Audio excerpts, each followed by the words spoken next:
El arte, la pintura, la política, la plástica ha estado últimamente muy presente en el arriero. Ha sido una coincidencia. He estado conversando con Natalia Magluf hace muy poco sobre la muestra de Amauta, que está en el Mali.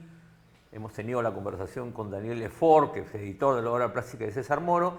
Y hoy día vamos a hablar sobre un libro que salió hace unos meses, que está en venta en la feria, en el stand de la PUC, y que se llama Extravíos de la Forma, escrito por Mikhail, ¿sí? ¿Lo dije bien? Mitrovic.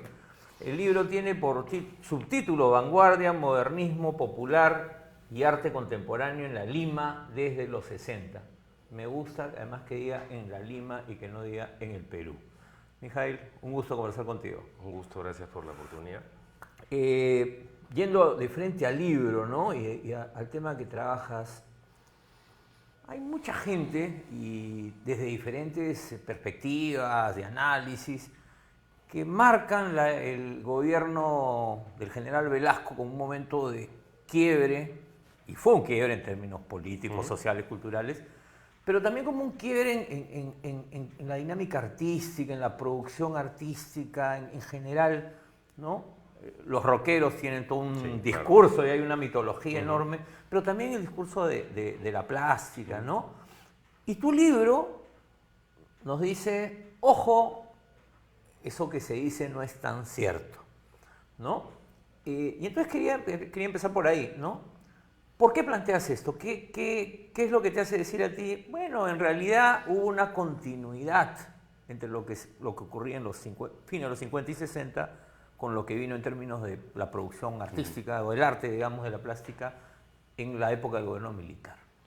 Bien, hay un doble argumento que quiero hacer respecto de ello en el libro. Uno es que yo entro a discutir estas décadas, que el libro se centra del 60 a mediados de los 80, a través de un problema que es el de la aparición reiterada en buena parte de los discursos históricos, tanto historiográficos como curatoriales, sobre el desarrollo del arte local en las últimas décadas, que es la figura de lo popular. Entonces, lo popular parece, así bastante gaseosamente, parece ser algo que emerge en los años 70, un poco de la nada, según estos discursos siempre, y en los años 80 se vuelve una realidad absolutamente ineludible. Está el texto de Matos Mar como, digamos, un análogo en las ciencias sociales que estaría planteando lo mismo. Eso se ve en la plástica, en la entrada de determinados aspectos de la gráfica popular urbana, ¿no? Lo que luego se va a llamar cultura chicha, al espacio de lo artístico. Pero revisando un poco cómo se genera esta idea de lo popular, es que terminé llegando al gobierno de Velasco. Es decir, en la época de Velasco parecen haber surgido, ¿no? Si uno las mira, inclusive en general, sin meterse demasiado y sin ser muy partidario del asunto, uno encuentra que hay un conjunto de figuras simbólicas, desde el campesinado y la relación del campesinado con esta nueva visualidad de vanguardia en los afiches de Jesús Ruiz Durán, que son los más conocidos, la centralidad del discurso sobre el pueblo en general, ¿no? Y la lógica populista en la política velasquista, uno se da cuenta de que lo popular no es que emerge de la nada, sino que pasa por un proceso de producción política. Entonces, desde ese punto de vista, Velasco es un quiebre, pero es un quiebre en relación al mundo oligárquico y a las artes visuales que estaban desarrollándose, digamos, con muy poca cabida social dentro de pre-68, digamos. Y lo que yo encuentro es que el quiebre no es el quiebre, como lo han dicho varios historiadores del arte, que es que todo se echó a perder de lo que se había avanzado en términos de vanguardia en los años 60, sino que hay una modificación que abre una nueva trayectoria para la relación entre arte y política de ahí en más. Entonces, en ese sentido, hay un quiebre, solo que no significa lo que los historiadores han dicho hasta el momento. Que es una lectura, además, que se hace en estos últimos 20 años, digamos, ¿no? Que además tú cierras el capítulo y hablas de este giro conservador, de este neocostumbrismo, ¿no? De esta nostalgia, vamos a llamarla, de la hacienda, ¿no? Entonces, claro, ese discurso tiene que decirte que todo se echó a perder en ese Exacto. momento. Sí, ¿no? yo creo Es un discurso que busca legitimarse, el arte actual se busca legitimar en un discurso de ese tipo. ¿O Claro, no? y curiosamente hay, digamos, dos vertientes de ese discurso, que es por una parte aquellos que deliberadamente tienen una noción de tienda, como tú lo has dicho, y aquellos que más bien intentan buscar en el pasado, en una suerte de historicismo, muy a la posmoderna si quieres, las prefiguraciones del presente, pero sin discutir cuáles son los cambios contextuales que hacen que lo que pasó en los años 60 y lo que pasa el día de hoy en el arte contemporáneo, como se llama el día de hoy, ¿no? Claro. Que es un discurso más bien reciente, los años 90 en adelante, están buscando prefigurar lo que hoy día entendemos como arte contemporáneo.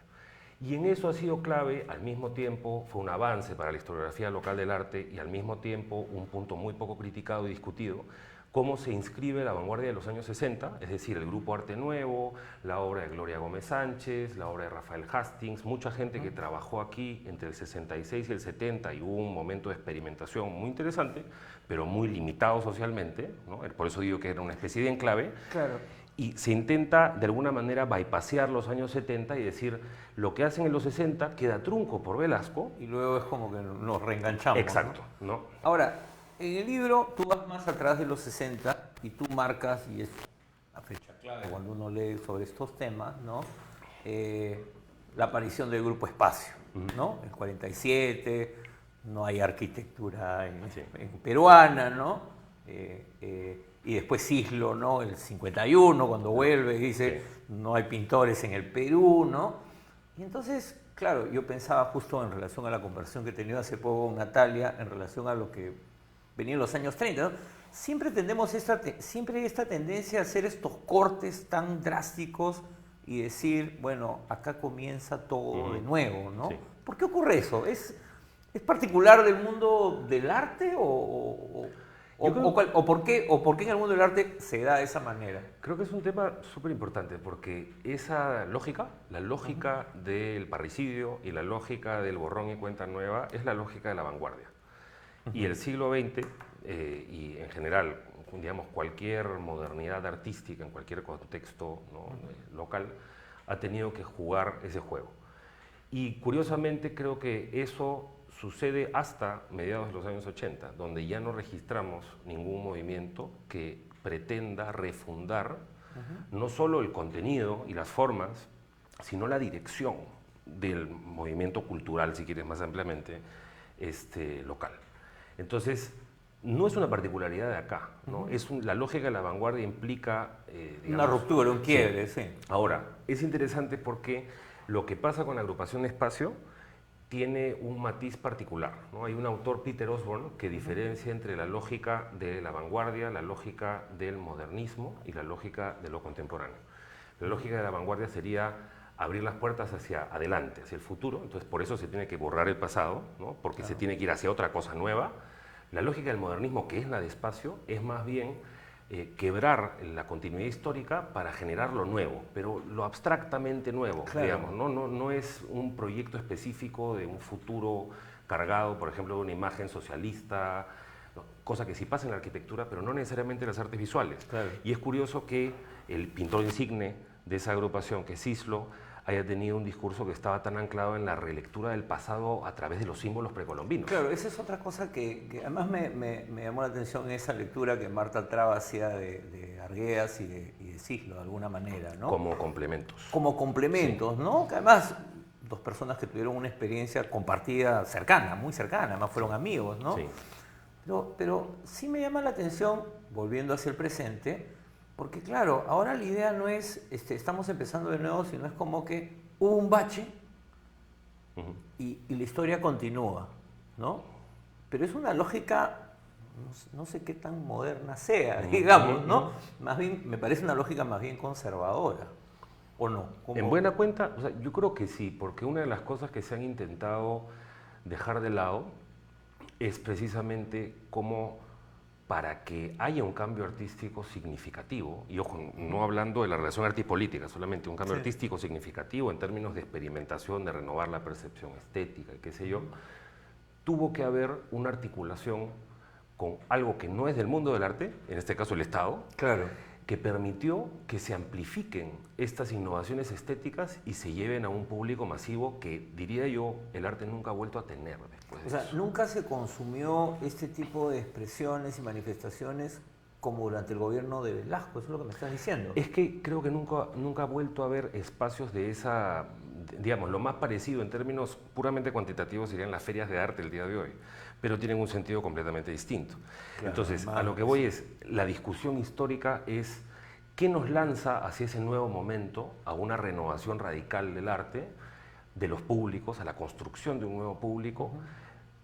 Creo que hay o sea, a pesar de que no creo que haya una gran conspiración de decir que Velasco no hay que dejarlo de lado, lo que creo es que hay una represión, en el sentido de que si uno considera que eso es así, que Velasco, más bien que el aparato estatal cumple esa función amplificadora del arte, después uno se pregunta entonces cómo generar estos espacios para la confluencia de masas alrededor del hecho artístico, y esa sería una preocupación fundamental no solo del Estado, sino sobre todo de los artistas. Entonces hay como una discusión alrededor de qué significa esa etapa que creo que no está resuelta. Entonces, sí, porque, perdón, es que me hace pensar, cuando tú ves la historia del diario El Comercio, entrevistado a José Alejandro Godoy, y los directores de la época de la estatización no existen en la historia del comercio. Claro, por ejemplo. O sea, es como borrar, Sí. es como que no, Sí. ¿no? Sí. O sea, es como que fuera la nada, ¿no? Y claro, cuando uno revisa tu libro, y además, claro, yo tengo edad para acordarme de mi infancia y los periódicos de mi infancia, me encontré con la maratón de triciclos, de la cual tenía recuerdo, porque También. salía en el diario La Crónica, Claro, además. que lo organiza. Que lo organiza, Sí. ¿no? Y con todos estos afiches que aparecían en los diferentes diarios, ¿no?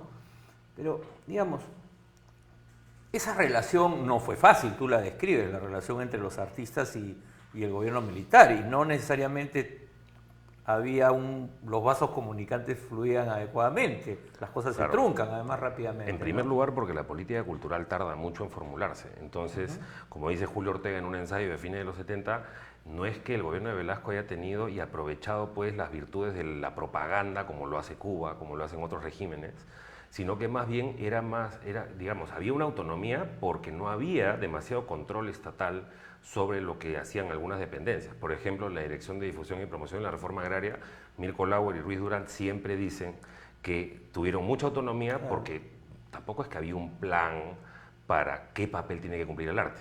Claro, y con Sinamos pasa algo similar. Además, casi que el plan, como tú mismo explicas en en el análisis de algunos textos de Sinamos, los textos más importantes prácticamente se publican cuando está a punto de caer el gobierno de Velasco, ¿no? Sí. Incluso yo no lo recordaba con tanta exactitud, pero el premio a López Santay, que es otro de los temas que tú tratas y que quería preguntarte sobre eso, se da cuando ya era el gobierno de Morales Bermúdez. Sí, o sea, se da, ¿no? Casi, claro, al final pocos meses después del golpe. Sí. ¿No? Ese tema, por ejemplo, ¿no? Y ahí viene de nuevo el tema de lo popular, ¿no? La artesanía, el arte popular, el arte. Uno lo que ve es que el premio a López Santay marca un quiebre, ¿no? Y tú citas ahí a Castrillón, si no me equivoco, ¿no? Diciendo, bueno, finalmente fue un acto de vanguardia dar ese premio. Claro. ¿Por qué? Porque él dice, inclusive él dice que fue una obra de arte conceptual. Exacto, sí. Yo tengo ahí, digamos, una lectura que va un poco a contrapelo de cómo se ha empleado ese hito para pensar la relación entre arte y artesanía hoy. Es decir, tenemos, y es importante que cumpla alguna función tener esa idea de que después de ese premio, digamos que hay una reivindicación de lo artesanal que estaría a la par con lo artístico. Sin embargo, yo sigo a Natalia Makhlouf, digamos, en un argumento que es que en verdad el premio López Santay es el final de un ciclo que se abre en los 30 en la Peña Pancho Fierro y que no es propiamente algo... Cuando descubren a López Santay, sí, digamos, la Semana Bustamante. Exacto. ¿no? Y cuando pasa todo ese proceso para la transformación de su propia práctica, de su producción, en relación con nuevos mercados como el capitalino.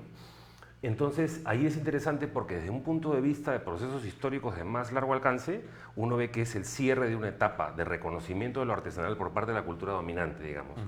Y sin embargo, del 75 en adelante, se emplea una y otra vez el argumento de que nadie puede decir que el arte y la artesanía no son lo mismo, no son igual de buenas.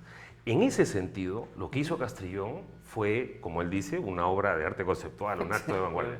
Sin embargo, desde muy temprano, por ejemplo en la escritura de Mirko Lauer, a veces bajo seudónimo, se cuestionó que el reconocimiento estatal fuera a realmente equiparar o reivindicar, democratizar esa relación entre arte y artesanía. Y una cosa que se discute en la crítica de la artesanía de Lauer del año 82 es que en verdad estamos hablando de tres términos, que es artesanía, arte y arte popular. Y el arte popular es esta especie de solución de compromiso entre una y otra. Claro, es eso que no compras en el aeropuerto, como se dice. Claro, no lo compras en el aeropuerto, pero tampoco es arte-arte. Entonces, a partir de eso uno se puede preguntar qué tanto han cambiado esas relaciones al día de hoy. Yo lo que pienso es que más que el reconocimiento estatal, lo que ha nivelado la relación arte-artesanía es el mercado.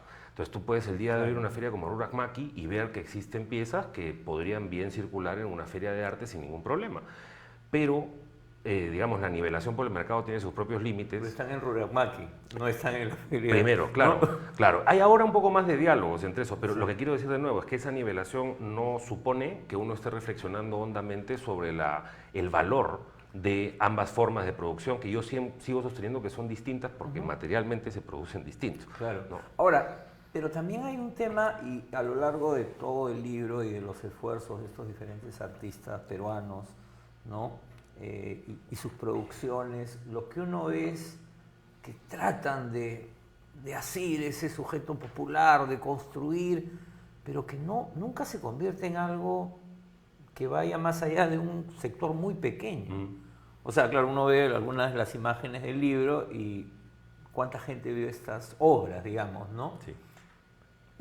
¿Eso es inevitablemente así? ¿Pudo ser, si Velasco hubiese continuado, hubiese sido diferente? ¿Cómo lo ves tú? Si Velasco hubiese seguido, no sé qué hubiese pasado. ¿Dónde no sé qué hubiese pasado con no, esa no política sé, cultural. Algunos amigos se van a angustiar por esa afirmación que acabo de hacer, pero uno se lo tiene que preguntar, ¿no? Sí. Porque uno ve en los documentos que tú citas del 75, el Cinamo 74, tú ves que las formulaciones se van haciendo más complejas, o sea, se iban haciendo más conscientes del poder que gestionaban, ¿no? Claro. Yo creo que, digamos, el problema de los públicos en el arte es un problema que no se ha solucionado. Como te digo, no sé qué hubiese pasado si la institucionalidad producida por el velasquismo hubiese seguido adelante. Ahí creo que más bien la discusión sería a qué sociedad se está apuntando, ¿no? Claro. Porque yo sí he intentado leer o pegarme al diagnóstico de quienes estaban más ligados al socialismo y que pensaban en una transferencia del poder a los trabajadores y tal. Claro. Pero que he intentado tomármelo en serio, porque la izquierda muchas veces como que lo dice, no, esas son puras mentiras del reformismo burgués y tal. ¿no? Claro. Pero entonces... Se olvida también que la izquierda era muy crítica, un sector de la izquierda, un gran sector. La nueva izquierda era profundamente crítica con Velasco. Así es. ¿no? Creo que una de las cosas que pasan, digamos, el arte tiene un problema en relación a los públicos. Hasta el día de hoy, el año 97, Jorge Villacorta y Augusto del Valle hacían un diagnóstico lapidario en relación al arte contemporáneo limeño, que dicen que el arte no tiene importancia social. Entonces, yo creo que eso sigue así, pero quisiera quedarme con lo que planteaba sobre la cuestión de lo popular, que es que muchas veces este debate se ha planteado en términos, si quieres, de cómo un grupo de artistas va y se apropia de, digamos, formas culturales que no son suyas, que no son propias, ¿no? Claro. Digamos, se apropian ilegítimamente de algo, o bien como hay algunos artistas que son verdaderamente populares. Y una de las cosas que he intentado rescatar de la discusión teórica de estos años es que la cuestión de lo popular, por un momento, y eso creo que también es tributario de la época de Velasco, se planteó no como un problema de una clase frente a otra, sino como era un proyecto compartido por distintas clases que podían compartir un horizonte nacional. Claro, además también se hablaba de la cultura nacional popular en esos años. Exacto, o sea, y esto es desde el gobierno hasta alguien como el mismo Ricardo Letts, que lo cito en una formulación muy precisa sobre este asunto, ¿no? Entonces, una de las cosas que se ha olvidado el debate, primero es esta dimensión política de lo popular, de la noción del pueblo, si quieres, que uno puede discutir a partir de Ernesto Laclau y un conjunto de autores que permiten dar cuenta de ese proceso de constitución de identidades colectivas, ¿no?, en la sociedad. Y por otra parte, que en la crítica de arte específicamente a mediados de los 80, alguien como Roberto Miro Quesada lo dijo con mucha claridad, que lo popular, y queríamos salir de esta lógica de quién se apropia de lo que es del otro y, digamos, quién excede los límites de sus lugares, que es una lógica muy de digamos, imposibilidad de hibridaciones y cosas por el estilo. Mira, que Quesada dice, lo popular tiene que ser un proyecto nacional producido para que pueda reunir distintos intereses, distintas identidades culturales, etc. Y estás hablando de quien era un personaje importante en el gobierno municipal, en términos culturales, era el hombre de la cultura del gobierno municipal, el único gobierno municipal izquierda socialista, digamos, que tuvimos, que fue el de Barrantes, ¿no? Sí. Y que tenía un proyecto, pero se nos está yendo ahí el tiempo y quería un poco plantearte el tema. ¿Qué es lo que pasó en los 80? ¿Es Sendero más el neoliberalismo que empezaba a emerger, que hace que todo estalle? Porque la sensación es que todo estalla, huaico, digamos, que es, o sea, la expresión del huaico, además, después está al final las fotos estas maravillosas de Pablo Jare, ¿no? Huaico finalmente no logra tampoco llegar, queda como una expresión de un intento de aproximarse, pero tampoco engancha.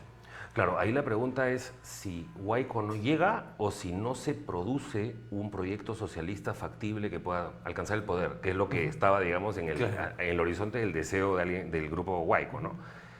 Yo creo que en los 80 es un momento en donde hay una lucha ideológica muy fuerte, además de las crisis, la violencia política y todo esto que se suma, que hace que, y lo intento plantear, aunque no lo desarrolle mucho, hay un cambio sustantivo en la relación entre arte y política a mediados de los 80, que es que se rompe, si quieres, ese intento del arte de poder figurar y producir una nueva base social de una sociedad utópica, ¿no? Un horizonte nuevo para la sociedad. Y esto tiene que ver con que mucha gente considera que en las condiciones de crisis y de violencia que se vivían, el arte tenía que funcionar como un mecanismo de denuncia, principalmente. Y yo creo que una de las cosas que se rompen es esa relación entre arte y utopía que venía desarrollándose desde el 68, que había pasado por el 77 y este momento del paro nacional. El paro nacional. Y llega también la evolución de un sector de la izquierda que al final la bandera que te queda es la de, en los 90, la de los derechos, desde los 80 ya, sí, la de los derechos humanos. Exacto. Y hay mucha producción artística, ¿no? En relación a todas las campañas por los desaparecidos, por Lucho Jara. Sí, ahí vas a encontrar, ahí se encuentran estas vertientes, pero esa es una esfera de denuncia, como dices tú. Exacto, y que implica que, digamos, el arte se retire hacia una posición que es más bien, o bien participas de una esfera pública nueva, intentando generar, pues, eventos donde se sensibilice a la población de lo que está sucediendo, o bien, como lo hacen muchos artistas y a veces con alta calidad, como Anselmo Carrera, produces obra dentro del espacio de las galerías que tematiza lo que está sucediendo afuera. Pero yo creo que ambas modalidades de alguna manera ya dan cuenta de que se había perdido una especie de impulso utópico que articuló el arte entre el 68 y mediados de los 80, que creo que no se ha vuelto a formular como tal. Y esa es una de las tareas que me interesa pensar después de este libro, ¿no? O sea, cómo esta historia puede de alguna manera ayudar a pensar las necesidades, por ejemplo, institucionales del arte para poder alcanzar digamos, amplificarse y diseminarse por el cuerpo social de otra forma. Y qué nos dice esta historia sobre la vitalidad que se le impregna al arte gracias a su vínculo con lo ideológico y digamos con una imagen utópica, que es algo que está un poco dejado de lado hoy, ¿no? La necesidad de lo ideológico como algo que te articula con una imagen de sociedad, que articula tu deseo, etc. Mijail, muchas gracias por la conversación. Gracias Quiero felicitarte por el libro. Extravíos de la forma. Hemos estado hablando sobre un libro que ha sido publicado por la Facultad de Arquitectura y Urbanismo de la Universidad Católica. Mijail es profesor de arte en la Facultad de Arte y Diseño, ¿no? Sí. Bueno, y el libro, como dije, lo pueden encontrar en la Feria del Libro, también en otras librerías, pero ahí está en el stand de la Universidad Católica. Antes de terminar y agradeciéndote la conversación, algunos libros que me han llegado, comentarlos rápidamente, recomendarlos. Un clásico de la historia rural peruana, un libro que fue publicado hace 43 años, acaba de ser reeditado por el IEP, la tesis doctoral de Manuel Burga, historiador y director del Lugar de la Memoria, de la encomienda a la hacienda capitalista El Valle de Jetequepeque del siglo XVI al XX. Un libro que se va a presentar en los próximos días en la feria. Otro libro que me ha llegado, esta es una coedición del Fondo Editorial de la Universidad del Pacífico con el Departamento de Ciencias Sociales de la Católica, La Nación Celebrada.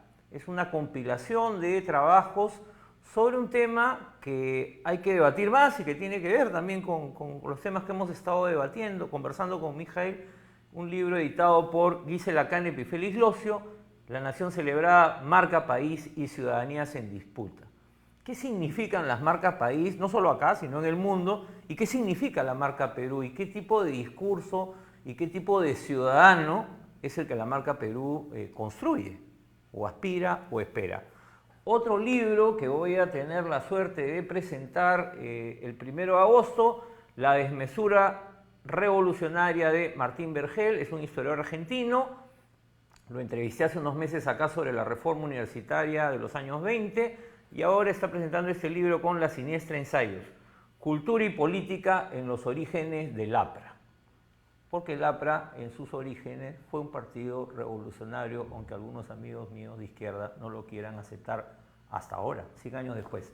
Y por último, un libro delicioso, La Comedia Literaria, un libro de memorias de Julio Ortega.